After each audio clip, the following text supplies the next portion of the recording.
Welcome back to Forbidden Knowledge News. I'm your host, Chris Matthew. Tonight I want to welcome back to the show, Jonny Enoch. Jonny is a clinical hypnotherapist, lecturer, and writer. He has been researching extraterrestrial phenomenon and esoteric subjects for over 20 years. After witnessing a series of unexplainable events while growing up, his search for answers led him on adventures all over the world. This includes interviewing ET contactees, whistleblowers, and UFO witnesses. Jonny, how you doing tonight? I'm doing great, Chris. Thanks for having me back on your show. Thank you so much for taking the time. I've been excited about this one because you're one of those researchers that I can go in any direction, talk about pretty much any of the topics I cover. So I'm excited to get into this. And I wanted to start with these series of unexplainable events while you were growing up and, what led you to your path that you're on. Well, thanks for asking, Chris. Growing up, I most certainly had some unexplainable events that led me on this journey where I am today, as I'm sure you can relate and all of your listeners or viewers can relate. We've all had those experiences that we can't quite put our finger on what they were.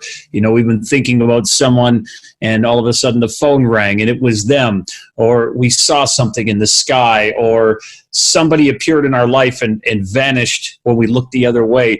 Well, when I was growing up around the house, around 7, 8 years old, I was having these experiences where I would be floating above my body, just kind of looking down at myself, Chris. And it was a very peaceful, serene experience, but it was, leaving me full of questions. And at other times I would find myself rushing up towards this hollow fractal, multicolored lights that were coming at me. And I would all of a sudden be out in the middle of space somewhere with this incredible, beautiful backdrop with these beautiful beings that were conversing with me. And this, filled me full of questions. But I grew up in this very religious house where we had an information embargo, so to speak.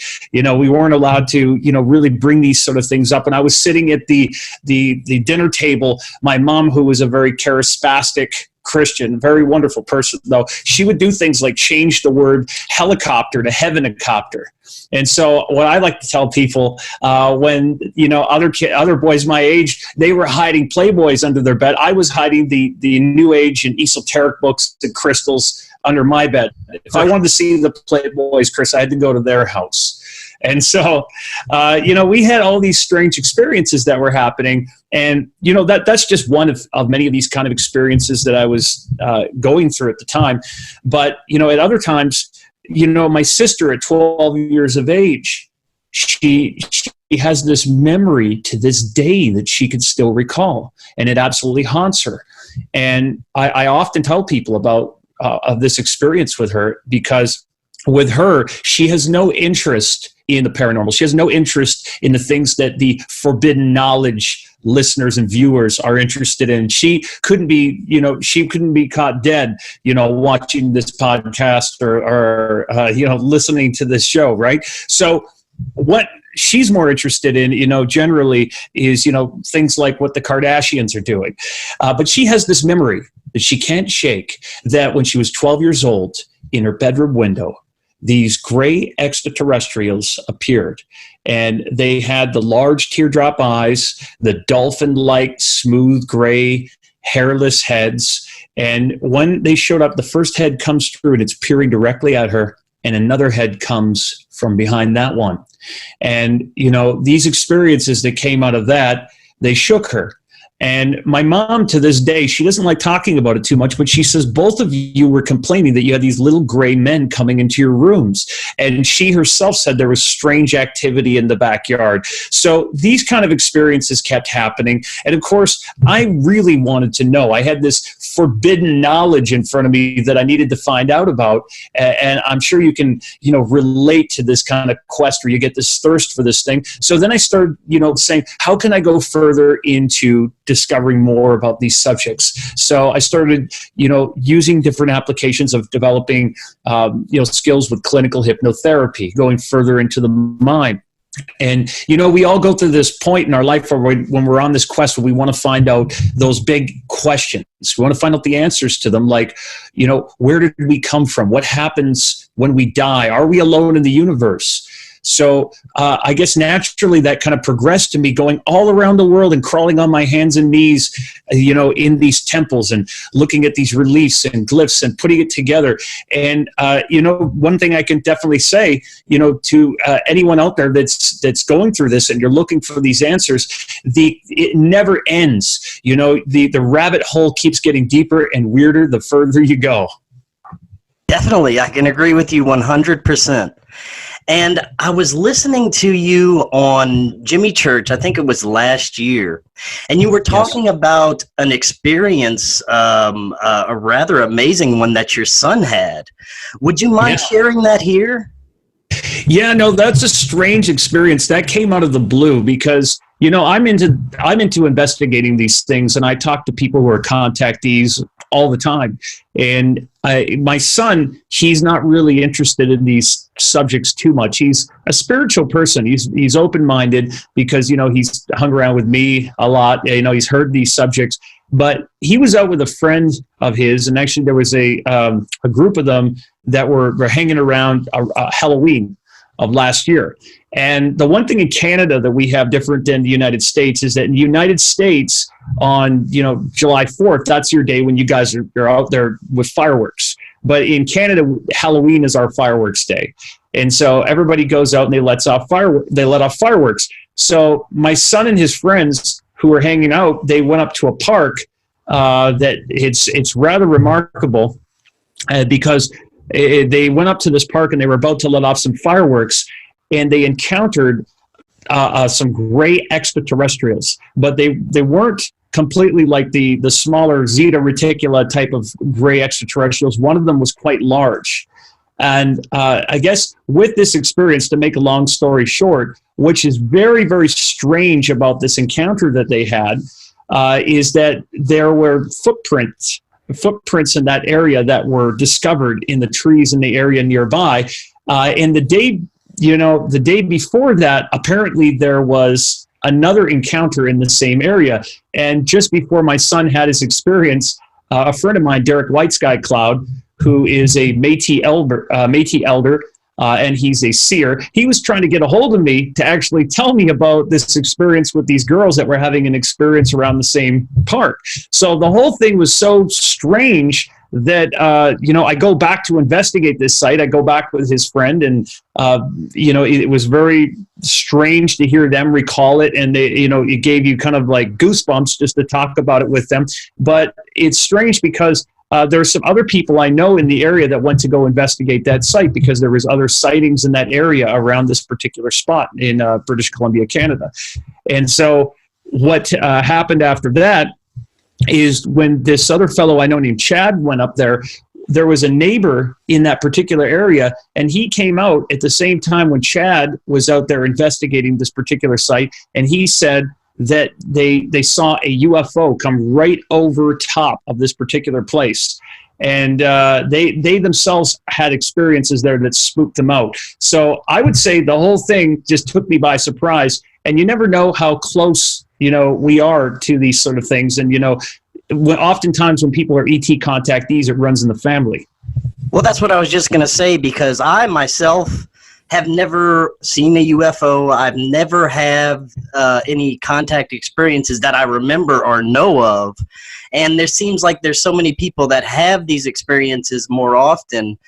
You said it may be like a bloodline type of situation. Well, I think it can happen to anybody. What tends to happen is that if there's someone of interest that they start working with over time, and I don't think that it means that anybody's singled out. I just think that if somebody happens to be picked, there might be sort of an experiment or monitoring that's done over time. I personally think it's an agreement on another level that we have. But if you do want to see a UFO, there's lots of great ways to do so. I think anybody can make contact, or they can see one if they really ask for it. Recently, I was out doing a tour for some conferences and some filming, and we were driving up over into Oregon. And when I was driving up over into Oregon, I stopped by in Washington State over to the Odysee Ranch, which is run by James Gillian. It was, I'm sure you've heard of, right? I've had him on. What's that? I've had him on before. Okay, perfect. You know, because I've been hearing about Odysee Ranch for years, and I've heard mixed reviews, to be honest with you. Some people say it's great, they love it, it's fantastic, they're all the way on board with it. And some people tell me, you know, they didn't experience what they thought they were going to experience, and they were very critical. But I came in there, you know, kind of skeptical in between. I said, I'm going to be open-minded, but, you know, I'm not going to expect a lot of results. So we arrived a little bit later in the evening. I'd say closer to the 11 o'clock mark, actually. And I called ahead to tell them I was running late. We pull into the driveway, and it's very dark out there. So if you go to stay out there, you know, there's these little bed and breakfasts, or you can stay on the property and camp. We pull into the driveway, and it opens up after we entered the code for the electric gate, and we park in a very dark area. We pull out these lawn chairs, and it's amazing because James Gillian came out at the same time, and I started talking to him out in the darkness. He just kind of emerges from the shadows, and I start talking to him about this whole incident. He was the whole incidents about what people are seeing out there, the UFOs and everything. And I say, I'm very interested, I'm open-minded, and I ask him some questions about how Odysee Ranch works. And he tells me, he goes, you know, some people think it's a portal, some people think that this is a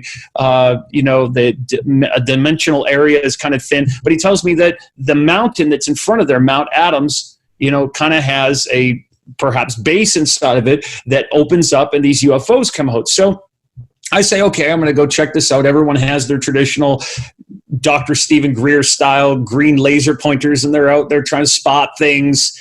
And after a couple minutes, I was absolutely amazed, Chris, what I saw. And I think a lot of people, if you go there, you'll experience something similar. I saw these orbs of light, first of all, coming out the middle of the mountain, which was really interesting. But then I saw these, what I can only describe as saucer-shaped lights that came out of the mountain to the right, and they start making these strange flight patterns and formations around each other, and then they just kind of hover there over each other. And then everybody said, oh, they're powering up, and then they lit up, and then just going right out of the sky. And it was incredible. Everybody was like, whoa, you know. It was amazing to see. That I would describe that as an incredible UFO sighting. Yeah, I'd love to have an experience like that. And I hear if you just have a good pair of night vision goggles, you can see a lot of the stuff that's up there. But let's go back here. Let's go back and talk about some ancient history. Do you think that Atlantis was the first human or humanoid civilization, and how advanced were they? What kind of technologies? I'm sure it's different than the technologies we would have now. That's a good question. And I think Atlantis brings up a lot for people when you say that, because, you know, we have different theories about where Atlantis is. And in order to figure out the answer to that question, we have to go back a little bit here. And we have to actually ask ourselves, where does the Atlantis story come from? So the Atlantis story, we have to go back to Plato, of course. And Plato, we would hear that he was discussing this in the Crimeas and the Timaeus. And the story was learned from his uncle Critias, that learned it from his great-great-great-grandfather Solon, who traveled to Egypt when it was called Sais, and he met with a high priest named Sanchis. And the story is very interesting because when Solon traveled over to Egypt, and remember, Atlantis is an Egyptian story. When he traveled over to Egypt, at the time, everybody knew there was a flood at some point on the earth that wiped out a great civilization. We know the Chinese had a flood story. The Hindu had a flood story. It was 12,000 years old at least. But Sanchi says over to Solon, he says, silly, silly Solon, you Greeks are like children to us. You think you have this flood story? Well, there's been many civilizations have been wiped off the face of the earth, you know, by fire, by all kinds of natural disasters. Atlantis was just the last one of them. And what we believe is that this story came from a temple called Nefru in Egypt. And of course, that was wiped out on the Nile. Interestingly enough, Chris, if you go to Egypt, and I want to urge everyone, come to Egypt with us. We're going to Egypt coming up at the next year in March, and I'll show you this story myself. If you go over to the temple of Edfu, and you look up on the walls of this incredible temple, you see the exact Atlantis story. We see that they were a great civilization, a seafaring people, but they were wiped out by a disaster. Now, the disaster that we see described there is this serpent coming out of the sky. Now, some might describe this as, they might say it's an asteroid. Maybe it's a solar flare, and maybe it's some kind of an eruption. I tend to think that it's actually electromagnetic energy. I think it's electricity. Anytime we see serpents in the mysteries, we see the serpentine mysteries, it's an electrical type of current. The ancients called it fohat. It's the same electricity that we see on the staff of Hermes Mercurius Trismegistus.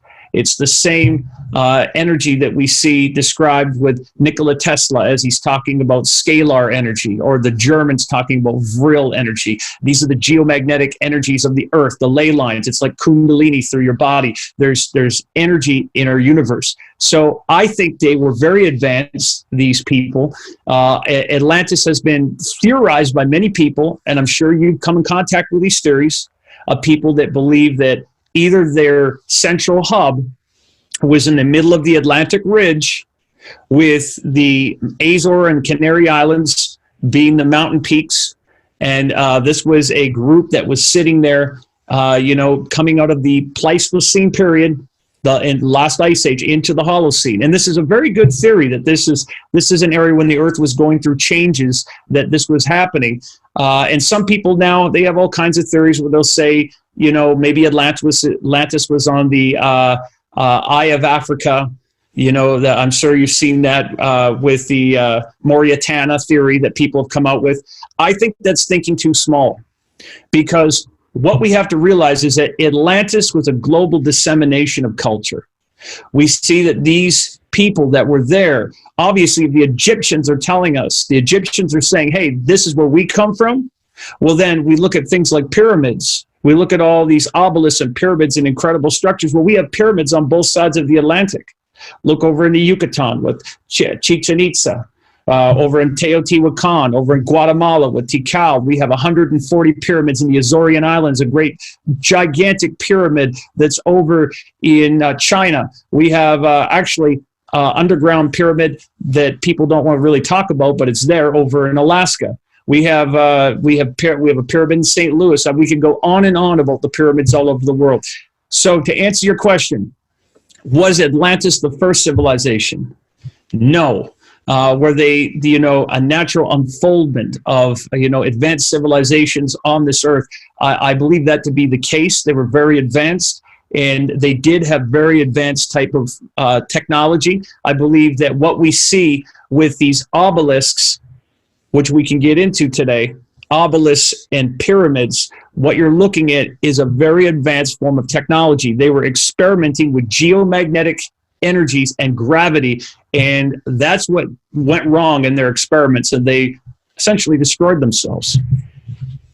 Now, when you're talking about this technology, I hear plenty of theories that it was actually consciousness based, that it's all energetic frequencies, and we're using the powers of our consciousness to interact with this technology. Is this something that you've come across in your research? Yes, I believe that's the case. I mean, if you go back to the story of Napoleon, when he reached Egypt, he did a lot of good for Egypt. He brought in with him, these savants, these psychics and artists, and he was able to reconstruct a lot of things when he went there. And of course, he helped himself to everything in the antiquities and brought it back to the Louvre over in Paris.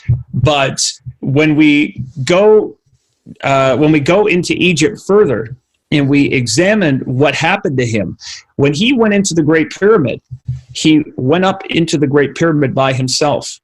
And when he went there, he came out white as a ghost, Chris. And the reason he came out white as a ghost is because he saw his own Waterloo. He had an out-of-body experience. And this is nothing new, because when we go to visit the Great Pyramid with my friend Muhammad Ibrahim, who we do these tours with to Egypt, which are wonderful, people that come up into the King's Chamber, when we go up into there, they start having these out-of-body experiences. Their consciousness starts to shift, because these pyramids are acting in many different ways. Not only are they bringing forth this great electromagnetic energy, which they're working with, but I do believe that there is a consciousness transferring technology, and it goes even further than that. There's so much there. One thing I've discussed before, and I was lecturing on recently, is the Egyptians were also eating something called mufkuts. Have you ever heard of that? No, I haven't. Well, I know that we only have so much time on the show today, so I'll try to keep this short. The Egyptians were eating a type of a white gold material. And this white gold material that they were eating, that we find in even the 5th dynasty pyramid texts, we find that they were eating, it was called mufkuts. To the Babylonians, they understood this. To the Persians, the Greeks, everybody knew about this. What they were doing, they were accessing a sort of a consciousness-based technology. And the idea is that when they ate this particular material, it had its protons, electrons, and neutrons arranged in a particular way that it sort of upgraded them and gave them certain capabilities, and even helped them with regeneration and immortality. And what they were able to do is access some of the energy that was coming into these monuments and sites to even go to other places. In that place that we call, where they were going, this world between worlds, we call it the Field of Mufkuts. Again, in the Babylonians, they called it the Plain of Sharon. And if you think about it, Chris, I'll give you a couple hints here. What is granite made out of? Do you know? Well, I'm pretty sure it's a type of rock. That would be a good guess. Well, if we're looking at the constituents, silica. And that's where when we look further, we get silicone, like silicone microchips. So it's just like piezoelectrical energy. When you look at quartz, it's a great insulator. And so you have great amounts of energy coming through these particular places. So in these particular legends, we know that certain priests and kings were able to lie within these sarcophagi, as we call them, and I don't believe these were originally used as coffins. So when they went inside of them, energy would come through it, and there was a transference of not only consciousness but energy. So you might start asking yourself, why is there one of these boxes sitting up in the King's Chamber of the Great Pyramid? Why are they located in specific places? And if you start looking at areas like the Serapeum, which you find a whole bunch of these enormous boxes underground in these strange chambers, they're like regeneration chambers, they'll get you asking questions. Well, now that we're speaking of the pyramids, one of the other big questions is, how are they built? How are these massive stones lifted? How were they transported? How were they cut? What are some of the theories on this? Well, I would say that, nobody really knows for sure. Nobody knows for sure. We have some very good theories. Okay, so not even in Herodotus's time did he really know how they were built. But okay, so when you see the name pyramid, that's a name we get from the Greeks. It's the pyramid, the fire in the middle. This is the firestone. Now, remember I was telling you about this mufkuts, which is a type of a white gold that the Egyptians were consuming, the priests and the kings. Only at a specific time period, by the way, did they rediscover this. This particular material that they discovered, it would become lighter or heavier depending on how and what it's exposed to. So if you expose it to heat or geomagnetic sites or electromagnetic energy, which we know a lot of temples are built on these geomagnetic sites, it becomes lighter and can move easier. There's something in the Cairo Museum that you could look up that many people call the schist disc, and it looks kind of like a bull with a propeller-like object in there.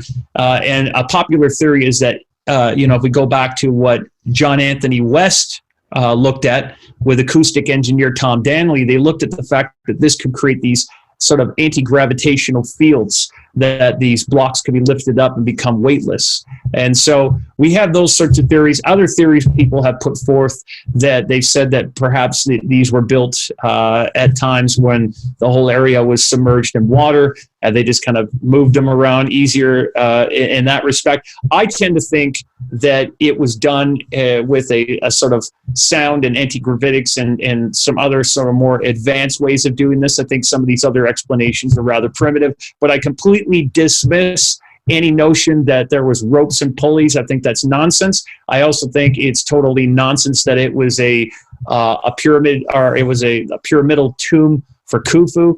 That's totally nonsense. Once you go inside of the Great Pyramid, you see that it's been perfectly cut.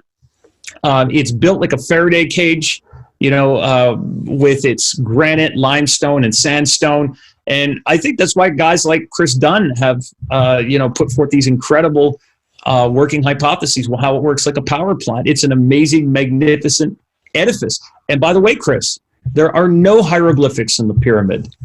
And that gets us asking more questions. Yes, that's fascinating. Now, something else that is similar with all these cultures, these ancient cultures around the world, is they had regular contact with otherworldly entities and their gods.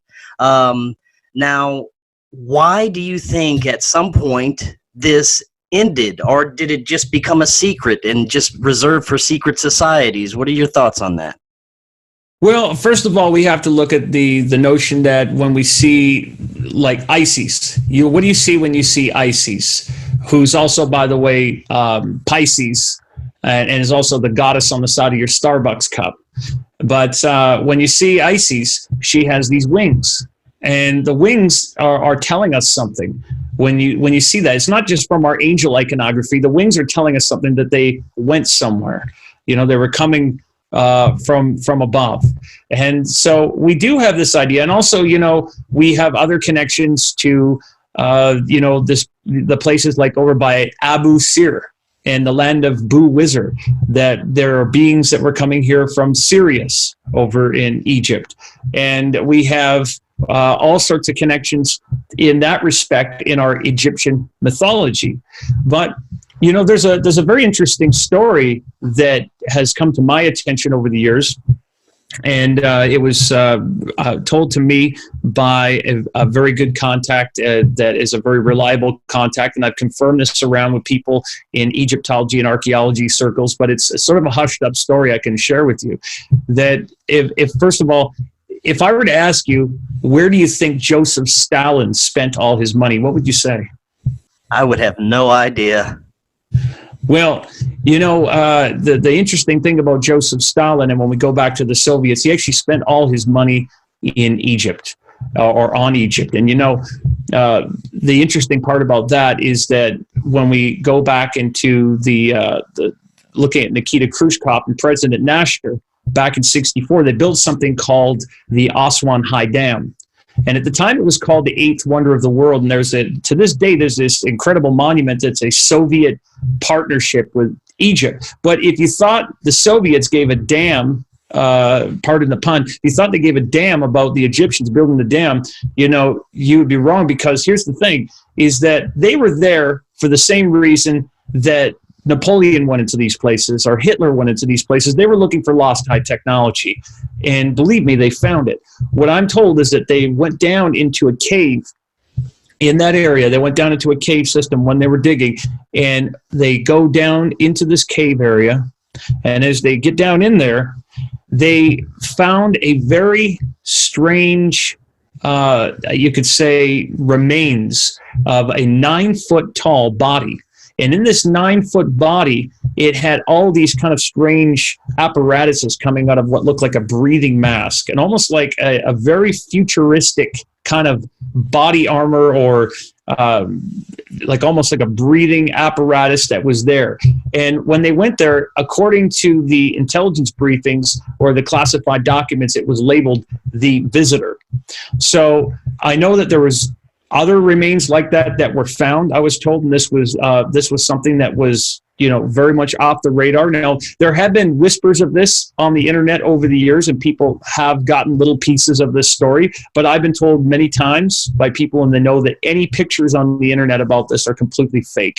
They're all doctored up. They're not legitimate pictures, but I have talked to some very serious people that said that this was something that was actually found that has left people totally, startled. But we have other clues that there have been strange, things in Egypt, like even in the Cairo Museum, we find these 15 to 20 foot sarcophagi, 15 to 20 foot coffins. It says enormous coffin, but there's no bodies to be found there. So, we do have an idea that there have been other interesting things going on in Egypt and other places that nobody wants to talk about. Now, when you're talking about giant sarcophagi and giant beings, they have evidence that they've discovered giant bones all over the world. Do you think that we were once walked the earth with giants at certain times in our history? I absolutely think that. I mean, look at Egypt. Look at Egyptian mythology. Who's one of the progenitor gods of Egypt? It's Osiris. And Osiris is what? He's a giant with an elongated head.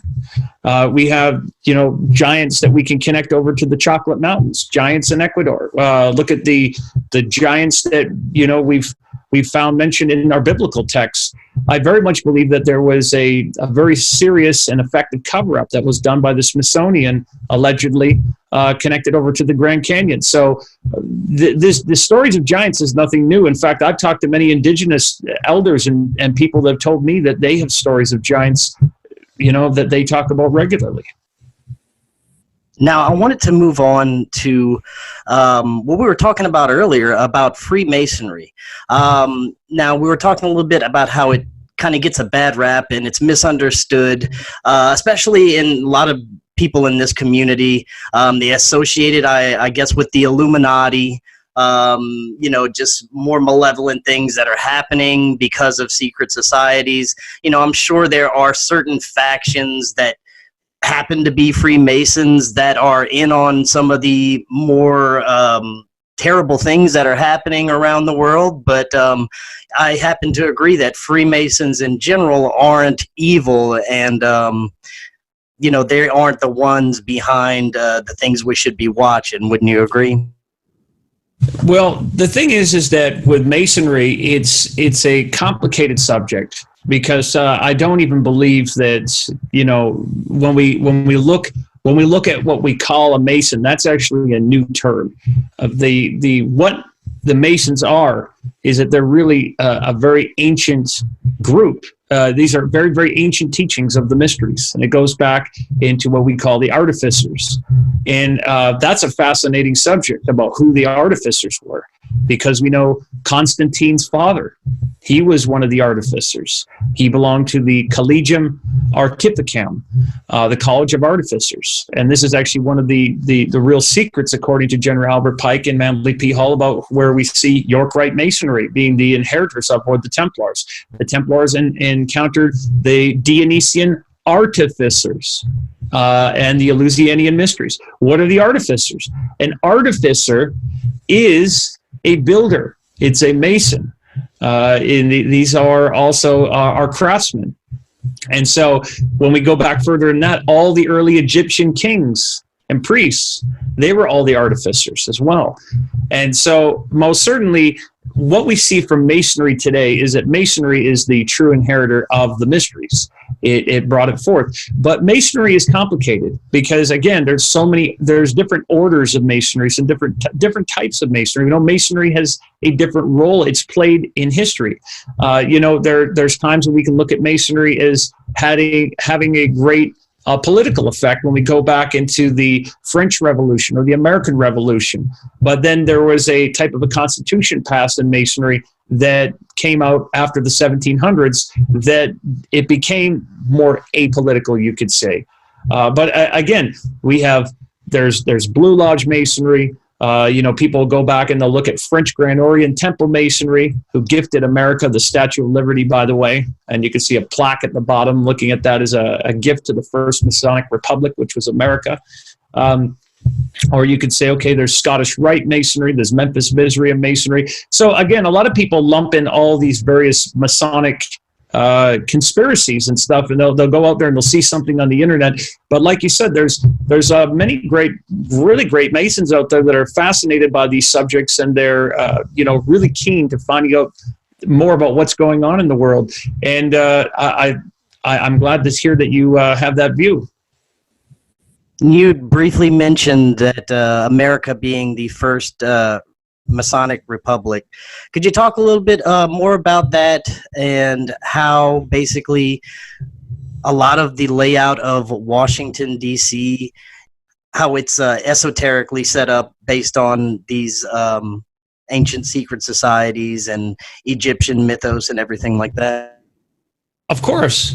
Well, first of all, America was thought up, I would say, in Egypt. It was, I believe the Egyptians they'd already reached America. Columbus wasn't the first one to discover America. There was people in the ancient world that already knew about it. And America came out of these great ideals. We know, for example, it gets its name, America, from Amaruca, land of the plumed serpent, named after the serpent god Amaru of Peru. And so when we see its founding, even the founding of it on July 4th, 1776, there's all kinds of secrets there. First of all, it was born under a Masonic constellation, America. The colors that you see from the Star-Spangled Banner, those are connected even to the colors of Atlantis, so Brahma, Shiva, Vishnu, red, white, and blue. When you go further into it, it was no accident. And the language that you see in the Constitution, for example, not only is that inspired by the Renaissance period, but that's all Masonic language that you see all the way through and through. The founding fathers were Masons. I don't know if you've ever heard but there's a very famous story that comes out of the diaries of Thomas Jefferson about what happened at the signing of the Declaration of Independence. Have you ever heard it? No. What is that? Okay, so if you go back to July 4th, 1776, and picture this. We're in the Philadelphia State House, okay? The doors are closed, and nobody is moving.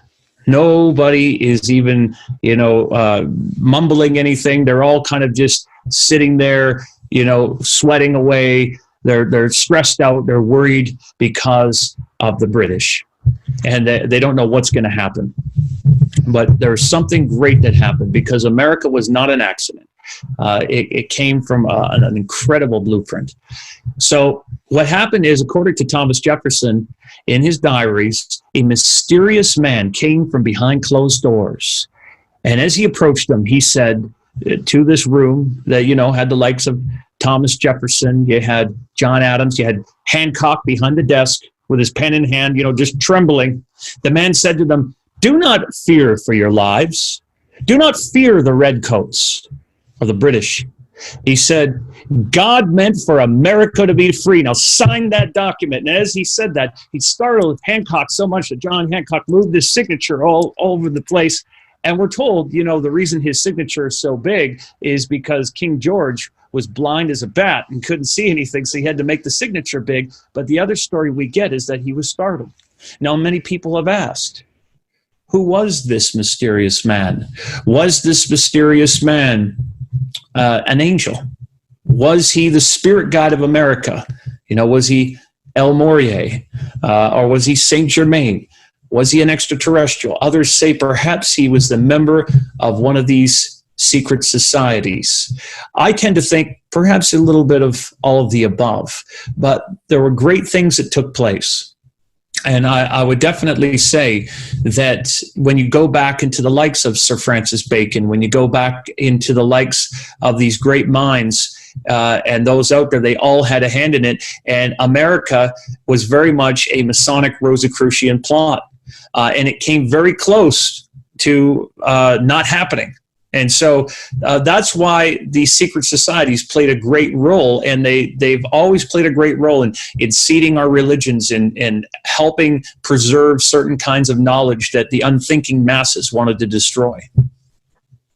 So what are your thoughts on basically where we turned out and where we're headed now as a country. I mean, there's a lot of problems. There's a lot of division going on. I don't trust any politician. I haven't trusted any president in a long time. I think there's a lot of hidden hand activities going on behind the scenes nowadays. What are your thoughts on what happened? And, is this what they've had planned all along? Well, here's the old saying coming into play here. That how do you tell when a politician is lying? Their lips are moving. And so what you got to realize is that, America, it most certainly has been one of the greatest things we've ever seen happen in the world. I mean, it's a country that has given us so much freedom. So many great things have happened because of America. Look at the great minds that have come out of America. We've had the likes of your Walt Disneys, your Martin Luther Kings, your Bruce Lees, your Steve Jobs. You've had your iPhones, your blue jeans, your bubble gum, all those sorts of things that have come out of this incredible enterprise. But most certainly America has had her hardships that she's come through. And, most certainly look at the likes of Abraham Lincoln and the Gettysburg Address. Look at these magnificent things that have shaped us and molded us. But I think we can see throughout history that there is more going on behind the scenes than we're willing to admit. And I think a lot of people have a different picture of how secret societies control the world. From another perspective, I want you to picture this. Picture that our world on the highest levels is working in unison. Okay? But picture the fact that there are certain folks in certain places that are watching what we're doing. And they're allowing us to kind of go through what we're doing. But at the same time, folks on both sides of the fence are allowed to put their horses in the race. They're not necessarily allowed to get involved and, take the other person's horse out of the race. But ultimately, there are great plans that are made, and it's up to us to follow through on those, and we are steering it with our consciousness as a whole. And there are other greater forces at work, these universal forces of causation. But you might say that nobody really has the full, authority to, take over those reins. And at the end of the day, it does come down to us. That's why we are influenced on many different levels. But I think it's incredible right now in this age that we're in, this information age, of what we're seeing unfolding right now in the media of things like corruption, or there's a lot of very good people, a lot of very good things happening. So we're really seeing that come together. But Chris, I do want to emphasize this, that most certainly there is a lot of incredible knowledge, forbidden knowledge, mind you, like you call your show. There is a lot of incredible knowledge and things to be discovered about our universe and who we are that are going to keep unfolding to us. And there have been folks that have done us a great favor to preserve this knowledge at times. And so we didn't destroy it or destroy ourselves. And so I think those are the beautiful things that we can look forward to in the world. That's very well said. Now, I'd like to talk about your hypnotherapy work. When it comes to that, what is some of the areas that you mainly focus on when it comes to this? Well, to be honest with you, I mean, in the past, it's really changed. At one point, I was interested in what it could do for the power of the mind, and people stopping smoking and, getting over their vices. And at other times, it shifted over into doing these life between life regressions using the Dr. Michael Newton protocols, which are fascinating, taking people back into the memories of their soul before they got here, which we can all recall these fascinating ontological,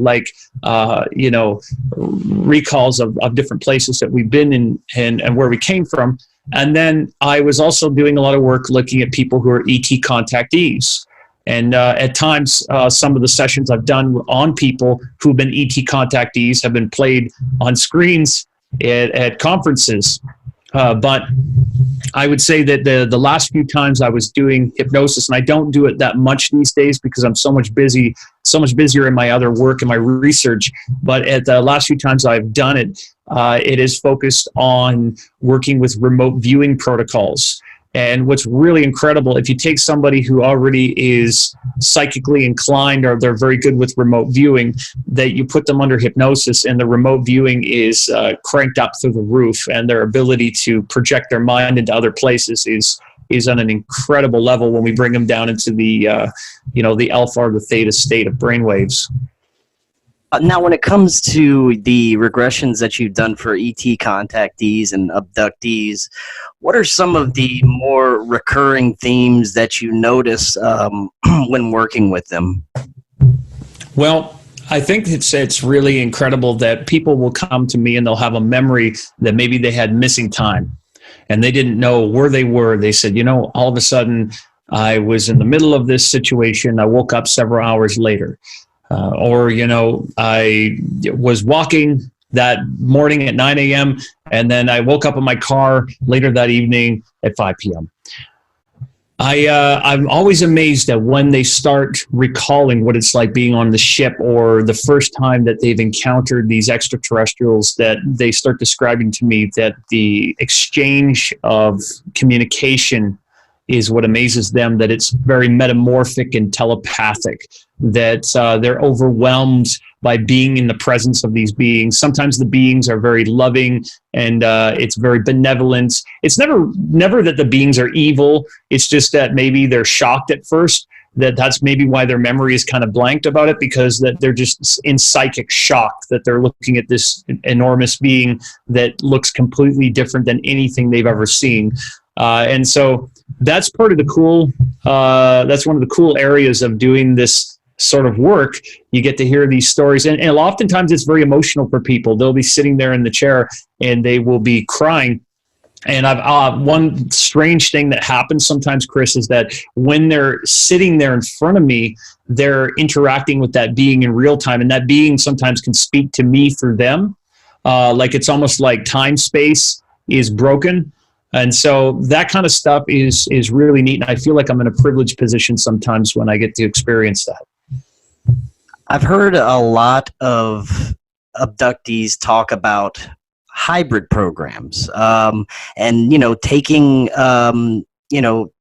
the eggs or the sperm, doing fertilization experiments. Is this a theme that you come across quite often? I would say, yeah, most of the time that's what's going on, especially with women. There's a lot of women that have had these experiences where, maybe they physically also being able to, experience something that was going on with their cycles, or, I've heard that people developing all sorts of issues with their ovaries. I've heard different theories with this, which is really fascinating. But that's the thing. I think that these extraterrestrials, when they encounter people, sometimes people are scared, and they'll, in the past, especially with some of these grays, the different types of grays out there, because they're not all the same grays, but people have talked about their experiences, and they've been in shock. But it's not that the grays were being cruel to them or anything. They were just more scientific about things. They didn't really have the same type of bedside manner. I will say this to you. I want to add this, that being in the presence of extraterrestrials will change you. It will change your circadian rhythms. It will change your field. Like everybody has kind of an energetic frequency or to them, and it will change that resonance about you. And there are ways for people who are other contactees, they'll be able to tell you apart, and there's other technological means that I believe our programs and governments have for being able to tell people that have been contactees. So I definitely think that the hybrid program is real. It is something that goes on. People have constant memories of it, and it's a fascinating subject of the human race being an experiment. Do you think that some of these hybrids could possibly be walking amongst us? Oh, 100%. 100%. ETs are walking amongst us. And, look at what Cory Hughes said not too long ago. She's a World Bank insider, and she came out. And when she was talking on Russia Today and all these different news programs, she was talking about that there's a second species working with humanity. And she very much alluded to the fact that they had elongated skulls. And we have all kinds of ETs. In fact, Cliff Stone had very famously said over at the Disclosure Project, which is really cool, what he said, and actually he never was supposed to say it. Dr. Greer didn't want him to come out and say it. That's a little inside story for you. He said there was 57 types of species he knew about before he got out of these programs that he was involved with. And he said some of them are like the Greys, but most of them look just like you and I, and they're walking amongst us. The only difference is they could walk into a room with you, and they could touch an object in a dark room, for example, and know what color it is without even looking at it. They might have a heightened sense of smell or a heightened sense of taste, but they're definitely here already. That's amazing. Now, when we're talking about human consciousness abilities, ever since I was a kid, I've always thought there's got to be so much more to what I am, to the abilities that I have. I can just feel it. There's just so much more that is meant for the human race. And how far do you think our abilities can go as far as psychic abilities? I know that we can astral project. We have the ability to go to different dimensions and possibly different universes with our consciousness. What are the possibilities with this? And earlier we talked about using consciousness for technologies, for energy. What are your thoughts on that? Well, you are a very incredible and complex vehicle, like a very complex computer. And we know that you've been engineered in a certain way, especially when we look at your DNA. Your DNA is deoxyribonucleic acid. It works with RNA, ribonucleic acid. Right now you have 64 codons. And we're actually seeing those codons expanding. We're seeing quadruplex helixes now are like, that's kind of growing now of what's happening to our DNA. It's evolving. And I think that perhaps that could be attributed to various changes out in space of where we are in our spatial coordinates in what's happening right now around the Earth with the shifts in our resonance fields and everything else. But essentially, your body is capable of so much more than what we've been told. And the ancients knew about that. And I believe that they knew how to tap into geomagnetic areas of the Earth that unlock these areas. They understood a type of technology, which I call ancient consciousness technologies. They understood how to use that for, let's say, stargates and portals and projections and tapping into consciousness. And you're absolutely right. We have seen things like astral projection. That has, was not only was astral projection something that has been used for a very long time, going back into our ancient religions and philosophies, but I'm sure you've heard of Robert Monroe and the Monroe Institute. A lot of people think, oh, that's just some nice metaphysical new age place where they're developing astral projection. Nonsense. The CIA was involved with that. We know that even going back into what DARPA's worked with, and SRI, Stanford Research Institute, and Dr. Hal Puthoff, and Ingo Swann, Uri Geller, Pat Price, all those guys, they were working with remote viewing and Scanate, or scanning coordinates, which became Project Stargate. All those sorts of projects that have been utilized. So we know that these things are real. We know that they're very much treated like a science in certain programs. And I think it's the natural unfolding of our evolution in the future for us to become more than what we've been told, because I think we've been very limited in our perspective. Let me put it this way for you. There's people on this planet that know what we're capable of. If you go to the Vatican, you're going to see the Fontana della Pigna, the fountain of the pine cone. And the pine cone, of course, we know, as I'm sure you're well aware of this by now, the pine cone represents the pineal gland. And the pineal gland is where your DMT, your dimethyltryptamine, which is the most powerful psychedelic known to man. It's flooded into your brain when you sleep or when you die.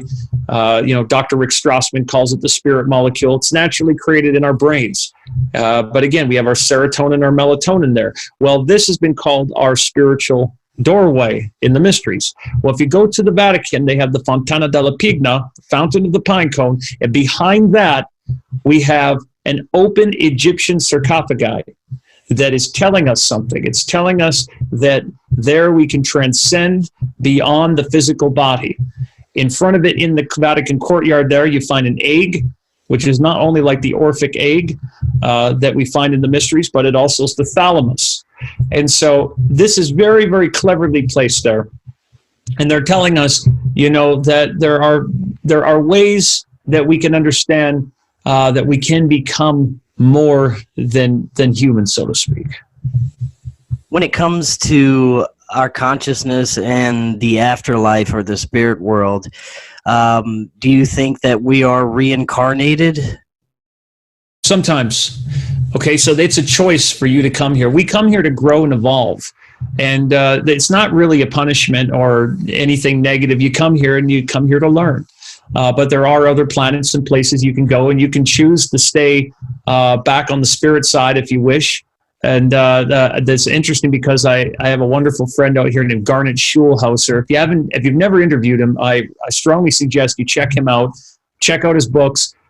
He was a lawyer of 30 years that didn't really believe in any of this stuff, and all of a sudden he encountered his spirit guide one day as a homeless man, and he was taken out on these out-of-body experiences out into an area that we would call, heaven or the spirit side, and got to encounter the universe in a very strange way. And he goes out into this place that we call heaven, which he says on the other side they call it Aglaya, which is very interesting. But in my experience, I've interviewed lots of people who have been near-death experience survivors, such as another dear friend of mine, Daniel Brinkley, who has a very famous NDE story where he was struck by lightning, was dead for 28 minutes. And I think everybody that you talk to that's an NDE or somebody who's been to that other side that can answer this question for you, they'll tell you that we all go through a set of steps when we die. We review our life on a 360-degree panoramic view. We see everything we've ever done. We become every person we've ever been with, and then we go before a council. We review our life, and over there, it's incredible. We have schools that we can go through. We have types of music. We reunite with our friends. We discuss things, and we say, do we want to review our life or other people's lives? And we want to hop in there of what we call the Akashic records. Do we want to see if there's anything else there we're checking out? And most of the time we make the decision ourselves, even though right now we might say this world is a huge pain in the ass, and I can't stand my job, and my don't like my neighbor, and all this sort of stuff. But we always choose to come here. Very interesting. Now, there are some very interesting things going on right now with disclosure. I'm not sure if I trust the sources that it's coming from, but it is interesting. We've never seen buzz like this before around the UFO phenomenon. It's opening a lot of people's eyes to it, raising a lot of eyebrows. It's bringing some awareness no matter where it's coming from. What are your thoughts on this and where it possibly may be going? Well, disclosure is coming from many different places, and I think that's great, because what you'll notice now, which is really fantastic, is you'll have somebody stepping out from every community with every type of disclosure. So we'll have a very military, scientific-oriented disclosure. We have disclosure that's coming out from more of the ancient side. I like to look at disclosure in every direction. So for me, it's, I like to relate it to consciousness, to physics, to the scientific, to our current day society. I like to look at it on every aspect. So I'm one of those people that is open-minded to seeing it in all the angles, but there are folks out there that are still stuck in a certain paradigm, and that's okay. Maybe they wish to see it from a more of a narrow religious perspective. So they'll say, okay, we're willing to accept that there is stuff going on and we're having interactions, but we don't want to call these beings extraterrestrials, and we don't want to admit that there's other life forms out in the universe. So maybe they'll say these are demons impersonating ETs. And they'll come at it from different angles. But, we can say perhaps that there's political agendas, and maybe people could use this, for their advantage.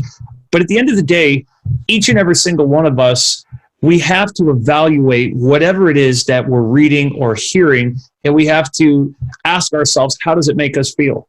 Does it resonate with us? Does it match with our own personal truth? And we come to a point where we can decipher it that way. What do you feel, Chris? What do you feel about what's happening with disclosure?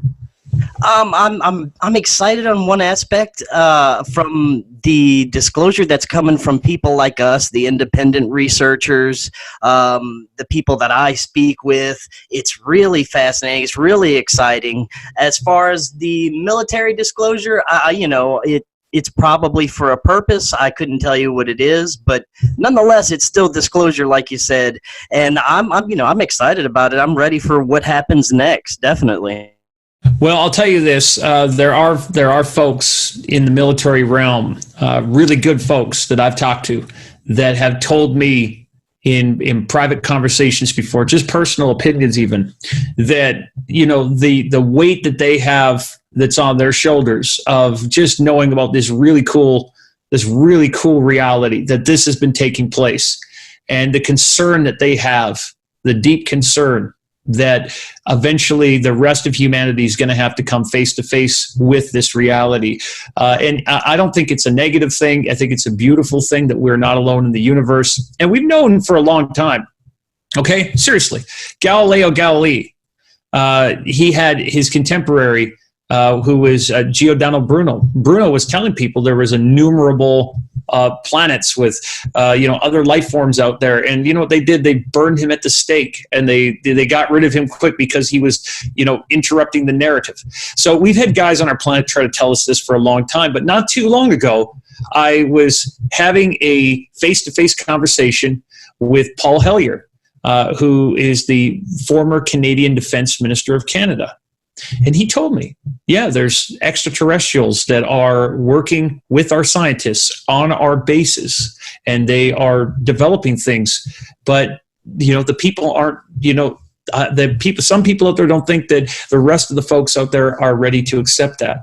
And that's why you got guys like Spielberg, who have been preparing us and have been getting us ready with the movies, right?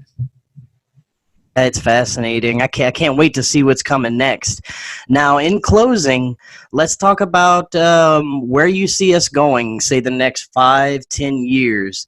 Do you think we're headed in the right direction as a human race? And do you think we'll ever see these free energy technologies or these consciousness technologies ever being used again? We're in a very pivotal time right now. This is we're at a very serious crossroads, or an intersection. We're going through growing pains. And now more than ever, it is a very important time that everybody looks at their thoughts, looks at their conduct, looks at how they see each other, because we're being influenced on all sides, but at the same point, we have an amazing future ahead of us. We have an incredible destiny ahead of us if we can make it to 2030. So there are lots of technologies and different developments that will be given to us. Some of those technologies will make it so that eating food is going to be optional. And so eating food will be a luxury if you want it. There is going to be means that are going to be made available to us.